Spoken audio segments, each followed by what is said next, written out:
अंतर्राष्ट्रीय महिला दिवस है। इसके बारे में हम सभी जानते हैं और प्रतिवर्ष ये 8 मार्च को मनाया जाता है। एक छोटा सा इसका बारे में बताना चाहूंगी। वैसे काफी लोग जानते भी होंगे कि पहला महिला दिवस न्यूयॉर्क शहर में 1909 में एक समाजवादी राजनीतिक कार्यक्रम के रूप में आयोजित किया गया था और 1917 में रूस की महिलाओं ने महिला दिवस पर रोटी और कपड़े के लिए हड़ताल पर जाने का फैसला किया। यह हड़ताल भी बहुत ऐतिहासिक थी। तो उस जार ने उसी समय सत्ता छोड़ी थी और अंतरिम सरकार जो थी उसने महिलाओं के वोट देने के अधिकार को मान्यता प्रदान की थी। तो ग्रेगोरियन कैलेंडर के अनुसार उस दिन 8 मार्च था, तो तब से ये अंतर्राष्ट्रीय महिला दिवस मनाया जाता है। और आज उसकी पूर्व संध्या पर हम आपसे मिल रहे हैं, तो उसके बारे में भी बात करना लाजमी है।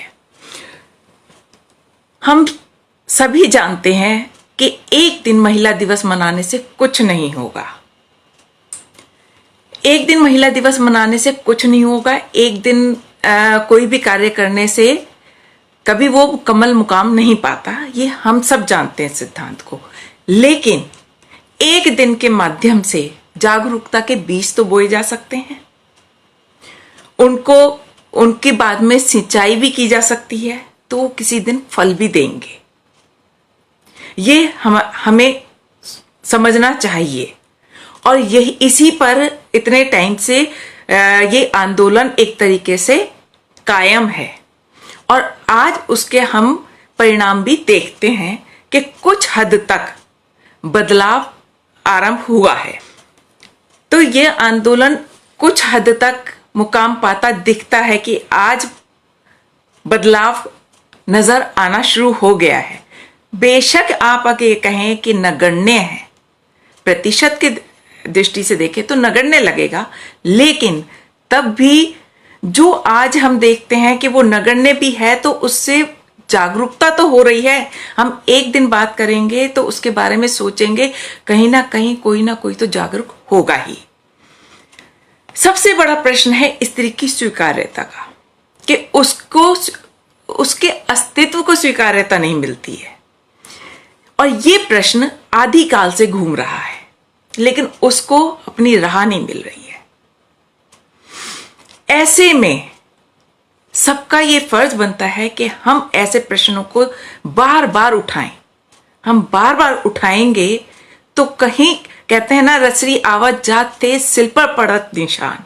तो उसी तरीके से हम कुछ अगर उस बात को, उस मुद्दे को उठाएंगे तो समाज में धीरे धीरे ही सही बदलाव आएगा। बदलाव हो रहा है, उसको तो मैं नकार ही नहीं रही, लेकिन वो प्रतिशत देखा जाए तो बहुत थोड़ा है और हमें इसे एक व्यापक स्तर पे लाना है। खास तौर से महिलाओं ही नहीं, पुरुषों की सोच में भी बदलाव लाना है।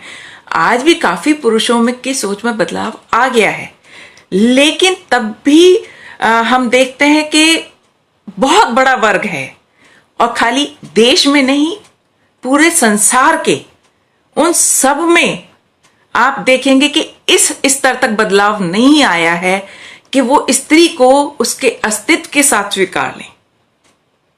समस्या यही है कि स्त्री के लिए और सब काम, पढ़ने की लिखने की आजादी दे दी, हमने आपको काम करने की आजादी दे दी, लेकिन उसके साथ आपने उसके ऊपर बहुत सारी समस्याओं का ताना बाना भी बुन रखा है। उससे आजादी उसको कब मिलेगी? प्रश्न ये है।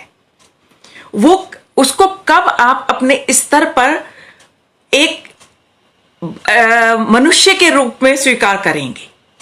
तो ये जो संकुचित सोच है, उसका परिवर्तन की दिशा में ये हम सबका एक कदम है कि जो हम अंतर्राष्ट्रीय महिला दिवस मना रहे हैं, ये एक छोटा सा हमारा एक कदम है बस। बाकी हम ये कहेंगे कि भाई एकदम से परिवर्तन कभी भी नहीं हुआ। अगर देश को आजादी मिली है तो उसके लिए भी 200 साल हम लोगों ने वो लड़ाई लड़ी है, तब जाके बदलाव, तब जाके वो आजादी मिली। तो क्या हम जो आदिकाल से बीज पड़े हैं वो एकदम नष्ट हो सकते हैं? कभी नहीं। तो उसके लिए हमें सबको प्रयत्नरत रहना होगा और उसी दिशा में हम काम कर रहे हैं। लेकिन आज हम देखते हैं कि स्त्री ही, ठीक है, स्त्रियां आगे बढ़ रही हैं, आवाज उठा रही हैं, लेकिन स्त्रियों का एक तबका स्त्री के विपक्ष में भी खड़ा नजर आता है। उनके मध्य भी जैसे तलवारें खिंची होती है, खाई बनी है। तो जब ऐसी बात सामने आती है, तब जो है जाके सोचना पड़ता है कि ये कैसा बदलाव है, क्या हम सही दिशा में हैं, ये समझना हमें बहुत जरूरी है। हमने एक तरफ आह्वान करते हैं बहनापे का, लेकिन दूसरी तरफ हमें इसी बहनापे में असंख्य छिद्र नजर आते हैं। आज के औघड़ समय में बहनापा शब्द एक हथियार की तरह प्रयोग किया जा रहा है। ये जैसे एक शोषण में हिस्सेदारी हो गया है बहनापा शब्द। तो हमें इस चीज को जानना है कि उसका क्या सदुपयोग करना है बजाय दुरुपयोग करने के। सदुपयोग तभी हो सकता है जब हम उनके साथ खड़े होंगे। हम अपने मंसूबे पूर्ण करने की आड़ एक बहनापा शब्द देकर करें तो उसका कोई अर्थ नहीं है, चाहे वो किसी भी क्षेत्र में हो। हमें हर क्षेत्र में सोचना होगा कि स्त्री को स्त्री के साथ खड़ा होना है। जब तक स्त्री स्त्री के साथ खड़ी नहीं होगी, कोई बदलाव मान्य नहीं होगा और वो कोई मायने भी नहीं रखेगा। तो और पुरुष को यहां पे एक वो मिल जाता है मौका कि भाई ये तो आपस में ही लड़ रही हैं, तो उसका फायदा वो उठा लेता है। हमें वो मौका नहीं देना, हमें उसकी सोच को जागृत करना है और उसके लिए हमें ही कदम उठाना पड़ेगा अपने घर से, अपने आप से। पहले हमें स्वयं को जागृत करना है, हमें अपने बच्चों को जागृत करना है, क्योंकि एक स्त्री जागृत होती है तो एक समाज जागृत होता है, एक समाज जागृत होता है तो एक देश जागृत होता है, और देश जागृत हो तो पूरा संसार जागृत हो सकता है। ये स्त्री में इतनी शक्ति है और उसके लिए अपने बच्चों के अंदर ये जागरूकता हमें पैदा करनी होगी। उन्हें जो इतने आदिकाल से चले आ रहे हैं बीज हैं, जो दोनों के अंदर लड़के लड़की में एक फर्क की जो भावना है, उसको हमें मिटाना होगा।